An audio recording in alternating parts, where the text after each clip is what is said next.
My name is Dr. Robert Bullard. I'm a professor of urban planning and environmental policy and director of the Bullard Center for Environmental and Climate Justice at Texas Southern University in Houston. It's important that our communities get justice. We've been working on this issue for more than 4 decades. When Harvey hit in 2017, it hit the communities that have struggled the longest in dealing with environmental pollution. But the hurricane left flooding and devastation hardest in our frontline communities. Northeast Houston neighborhoods, we talk about Fifth Ward, Cashmere Garden, Sunnyside, and other neighborhoods of color. Even though the storm did tremendous damage to those communities, the money for recovery has not followed the need. What has happened is that recovery dollars, federal dollars that come to Houston and to Texas oftentimes follow money follows money, money follows power, money follows whites. And the communities that have suffered the greatest have to wait the longest. That's the injustice of disaster. Communities that experience that first disaster of the flood experience a second disaster in the way that funds are allocated and distributed. We say no to that. That's why we have a strong, vibrant environmental and climate justice movement here in Houston, Texas, which was one of the earliest places that fought against environmental racism and fought for environmental justice.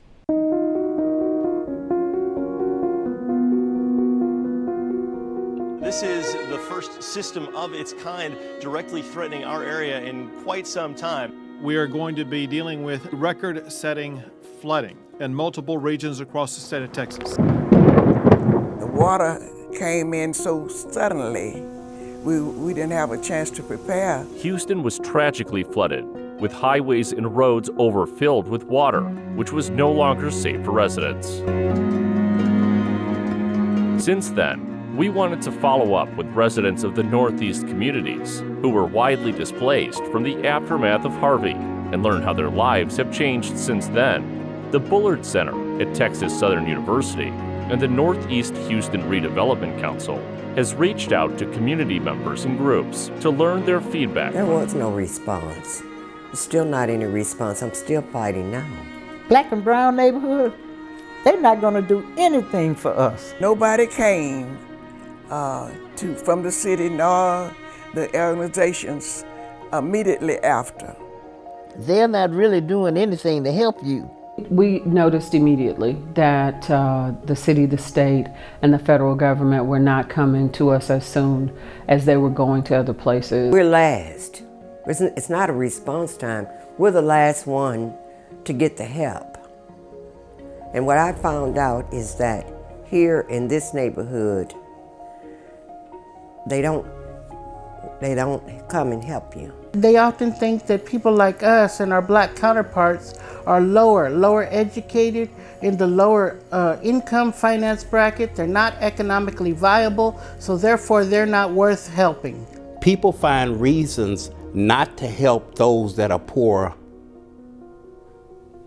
that should be receiving these services. The city agreed that they would rebuild, and then once the city lost custody of the money, I'd already went through the process. I got the blueprints of the new house that they were going to build.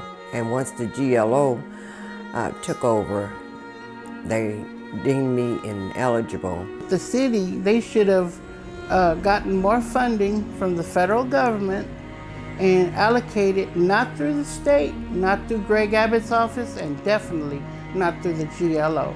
That funding should have went straight to the city of Houston and straight to Harris County. We must make the worst first.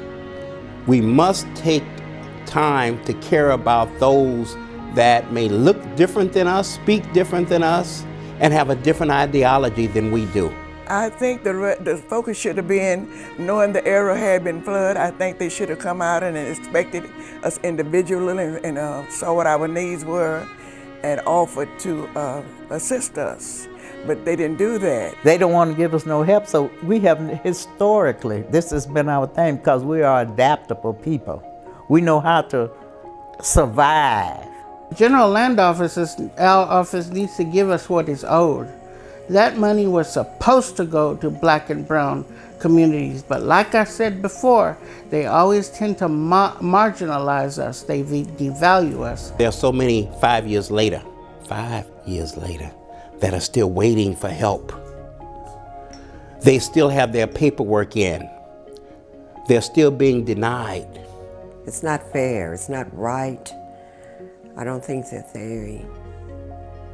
because they don't live it, what you're going through, they just keep pounding and pounding and pounding on you, and you don't get any help. I know people today that are still waiting for work on their houses to be done. Not only that, I know people that have passed away while they're waiting on this response. First of all, if you get the same contractors that you send into these rich white folks' neighborhood and bring them out here, you wouldn't have that problem. For the last 70-some years, it's always been like that. Black and brown, you know, y'all just stick around. We'll get to you eventually, maybe. In a lot of cases, I do think that we're kind of forgotten. They need to follow up, because guess what? What y'all told me y'all was gonna do, it still ain't done. And if it took my vote to keep y'all in office, y'all wouldn't have it. This system must change. And it's not just in Houston. We must help everyone. We're hopeful people. So that's what's holding us up, is that people want us to have recovered and we have not. If another Harvey comes through, I mean, it's gonna wipe us out, period. Our neighborhood is not ready. It's not a matter of if this house will flood again. They know it's gonna flood. They know it, but they're not doing anything about it. We're still in the same condition. We're black and brown communities where philanthropic dollars don't always come into our communities, and government grants definitely don't come into our community. So it's up to us to repair that, and we haven't gotten there yet. It's never going to change. You go to any part of the world and it's always the minority, either ethnic minority or cultural or whatever. There's discrimination all around the world. It's like they devalue us. It's time for a change. We're tired of flooding. They need to respond quicker and better even before a disaster happens. Unless you bring everyone along on this recovery, you might as well consider you brought no one along. Shame on you. Shameful how you treated the people.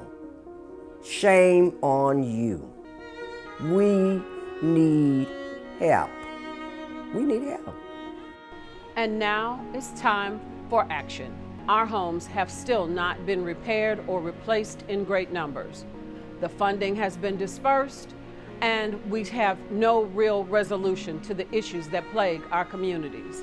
So it's time for the city and the state and the county and the federal government to insist, to demand that homes are repaired equitably and fairly across this city. It is time for the community to stand up. Yes, you're tired. You've been at this a very long time. But if you don't act now, who knows when, if ever, your home will be repaired. There are opportunities for the community to be engaged. We expect that our elected officials will engage them. There are opportunities for the community to be active in creating their own path to being whole again. If that is developing disaster preparedness plans and lily pads and hubs so that in the next disaster, and there will surely be another disaster, in the next disaster, our community will be ready. Not getting ready, but we will be ready, and we can be resilient again.